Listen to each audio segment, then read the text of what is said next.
In July, we released our Bill of Rights for airline passengers with disabilities so that you know exactly what rights you're entitled to and so that we can better hold airlines accountable. We've had legislation protecting passengers with disabilities for nearly 4 decades now, and yet thousands of wheelchairs are damaged, broken, or lost every year. How is this still happening? What we've been focusing on is strengthening the regulations and the rules that are possible under the law.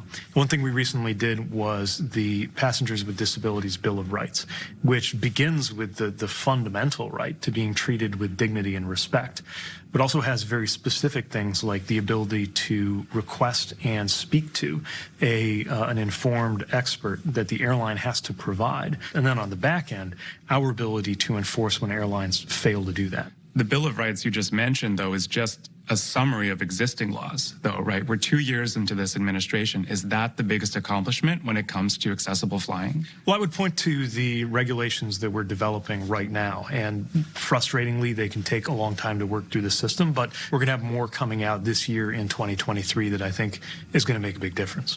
Do you think airlines should be required to allow passengers to stay in their wheelchair when they're flying? It's clearly the direction we need to move in. You look at so many examples of passengers getting to their destination without their wheelchair working, and that is like arriving without your legs for any other passenger who isn't a wheelchair user. It's not something that can happen overnight, but it is what we're working toward. If wheelchair spots on planes are approved as safe by the FAA, would you introduce a mandate for airlines to have them? Absolutely. I think it's part of what it means to make sure that that air travel is accessible.